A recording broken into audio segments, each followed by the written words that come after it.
उसने सड़े हुए आलू को मिक्सर में डाला, ऊपर से जीरा पाउडर डाला और सब कुछ पेस्ट बना लिया। फिर वो मिक्सचर एक बड़े इंजेक्शन में भरकर मुंह के पास बनाए गए एक छेद से सीधा अंदर डाला। पहली बार लिक्विड डाइट लेना उसके लिए आसान नहीं था। अनामिका कभी एक महत्वाकांक्षी लेकिन कम आंकी गई फैशन डिजाइनर थी। उसकी वेजिटेरियन लाइफस्टाइल और अकेलेपन ने उसे थोड़ा अजीब और उदास बना दिया था। लेकिन एक रात की दुर्घटना ने उसकी पूरी जिंदगी उलट दी। एक कार एक्सीडेंट में उसका आधा चेहरा बुरी तरह जख्मी हो गया और पेट पर एक भयानक जख्म का निशान छूट गया। जान तो बच गई लेकिन बोलने की ताकत चली गई। अब वो लोगों से बस एक छोटा सा ड्राइंग बोर्ड लेकर इशारों में बात करती थी। उसकी मेहनत से मिली जॉब भी हाथ से निकल गई। ऐसा लग रहा था कि उसकी जिंदगी अब और बर्बाद ही होती जाएगी। लेकिन तभी एक दिन उसे एक कॉस्मेटिक मेडिकल रिसर्च सेंटर से कॉल आया। वहाँ एक सेल रिजेनरेशन प्रोजेक्ट पर काम चल रहा था और उन्हें ऐसे पेशेंट्स की तलाश थी जिनका शरीर या चेहरा क्षतिग्रस्त हो। पहले तो वो हिचकी, मगर फिर सोचा अब खोने को बचा ही क्या है। इसीलिए उसने हिम्मत जुटाई और ट्रायल में हिस्सा लेने का फैसला किया। यह मेडिकल संस्था बाकी जगहों से अलग थी। डॉक्टर लाल रंग के सर्जिकल गाउन में थे जो पहले से ही किसी अनहोनी का इशारा कर रहे थे। और जब उन्होंने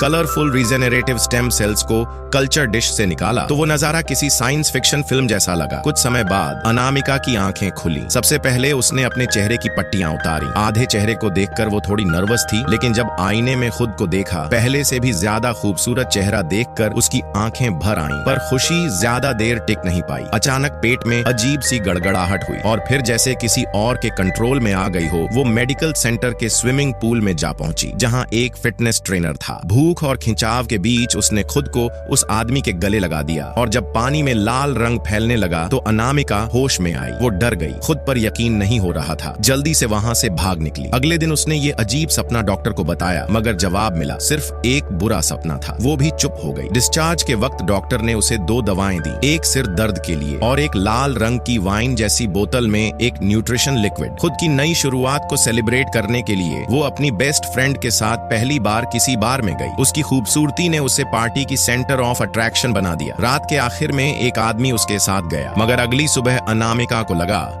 जैसे ये सब एक सपना था। जब उसने फिर से पेट की भूख महसूस की तो न्यूट्रिशन लिक्विड पी लिया, लेकिन आधे घंटे के अंदर ही पेट दोबारा बुरी तरह गड़गड़ाने लगा, जैसे अंदर कोई जानवर हो। वो फ्रिज में खाना ढूंढने लगी, लेकिन सब बेमतलब लग रहा था। फिर उसे सिर्फ एक चीज में दिलचस्पी हुई, कच्चा सड़ा हुआ भैंसे का मांस। पहले बस हल्का सा चखा, मगर जब खून के छींटे उसकी स्किन को छूने लगे, वो खुद को रोक नहीं पाई और मांस खाने लगी। कुछ ही देर में पेट ने सब उगल दिया। तब अनामिका को झटका लगा, क्या वो वाकई अब इंसान नहीं रही? पर तभी बाहर से लोगों की आवाजें आईं और वो फिर उसी भूख के खिंचाव में चली गई। इस बार उसका शिकार एक ऐसा इंसान बना जो खुद भी ठीक इंसान नहीं था। लेकिन जब उसने उसे मार डाला तब भी वो सोचती रही, क्या ये सपना है? अगली सुबह हाथों और मुंह पर खून देखकर उसे यकीन हो गया कि ये कोई सपना नहीं। वो फिर से मेडिकल सेंटर गई, मगर डॉक्टर ने फिर वही जवाब दिया, सपनों की वजह से हो रहा है और पोस्ट सर्जरी स्ट्रेस है। साथ ही उसे उलझाने के लिए बातों को आध्यात्मिक मोड़ दे दिया। उधर जिस पहले आदमी पर उसने हमला किया था उसमें अजीब बदलाव शुरू हो गए थे। शुरुआत में वो बेचैनी महसूस कर रहा था, लेकिन ऑफिस में अचानक वो पागल हो गया। सबके सामने उसने एक साथी को नोच नोच कर मार डाला। डायरेक्टर को लगा कि ये एक्टिंग है, मगर जब खून और चीखों की हकीकत समझ आई, सब डर के मारे भागे। उसी रात इस जख्मी व्यक्ति से संक्रमित एक और मरीज अस्पताल में हिंसक हो गया और पूरा हॉस्पिटल तबाही का मंजर बन गया। जब पुलिस पहुंची तब तक बहुत देर हो चुकी थी। एक्सपर्ट्स ने टेस्ट किया और पाया कि यह कोई म्यूटेड रेबीज वायरस है जो इंसानों को जॉम्बी बना रहा है। सबसे खतरनाक बात यह थी कि किसी को नहीं पता था कि वायरस फैला कैसे। एक अन्य सीन में एक डॉक्टर ने अनजाने में एक इंजेक्शन की शीशी गिरा दी। जब उसने देखा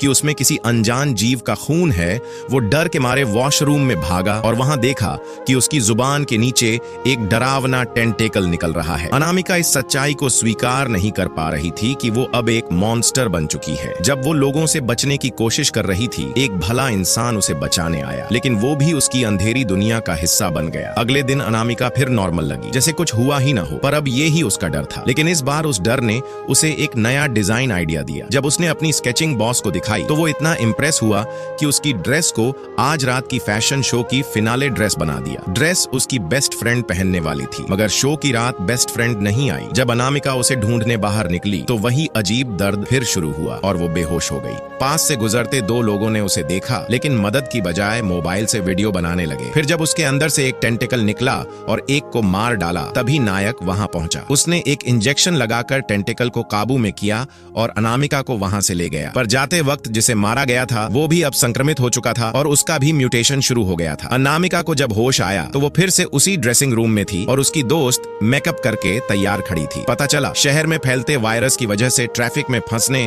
और रास्ते में कांटे जाने की वजह से वो देर से आई, लेकिन स्टेज पर पहुंचते ही हालात बेकाबू हो गए। अनामिका ने अपनी सबसे करीबी दोस्त को अपनी आंखों के सामने मरते देखा। अब उसके पास कोई भावना नहीं बची थी। डॉक्टर फिर से उसे मेडिकल सेंटर ले गया। डॉक्टर ने कहा सब हमारे कंट्रोल में है और उसे एक बंद कमरे तक ले गया जहां वो बोले यहीं तुम्हारे सारे सवालों के जवाब मिलेंगे। पर जैसे ही वो कमरे में गई डॉक्टर ने दरवाजा बंद कर दिया और फिर अचानक एक बाल्टी खून किसी आदमी पर फेंकी गई। इस तेज गंध ने अनामिका के अंदर छुपे शैतान को फिर से जगा दिया। अब सच्चाई सामने थी। असल शैतान वही डॉक्टर था। उसका असली मकसद इंसानियत की अगली स्टेज बनाना था, लेकिन एक डरावने रास्ते से। और सबसे बड़ा धोखा उसे अपने प्यार से मिला, जिसे उसने हमेशा अपना हमदर्द समझा। वही डॉक्टर का जासूस निकला। हर रात जब अनामिका शिकार पर जाती वही लड़का सब साफ कर देता ताकि सुबह सब नॉर्मल लगे। अब जब सच्चाई सामने थी और टेंटिकल ने लड़के पर हमला किया तब अनामिका ने खुद को काबू में किया और टेंटिकल काट डाला, मगर तब तक लड़का मर चुका था। अब वो कुछ भी गंवाने को तैयार नहीं थी। उसने चाकू उठाया और सीधे उस लैब में घुस गई जहां डॉक्टर की बीवी एक डरावना मॉन्स्टर बन चुकी थी। डॉक्टर ने अपनी बीमार पत्नी को बचाने के लिए ये रिसर्च शुरू की थी, मगर उसका नतीजा बना एक अमर राक्षस। अनामिका ने बिना डरे उसे खत्म कर दिया और फिर खुद की गर्दन काट ली। उसे ये कहानी यहीं खत्म करनी थी, लेकिन कहानी वहीं खत्म नहीं हुई। वो फिर से जिंदा थी, उसी कमरे में जहां सब कुछ असली था। अब वो समझ चुकी थी कि वो इस एक्सपेरिमेंट की सबसे परफेक्ट प्रोडक्ट बन चुकी है।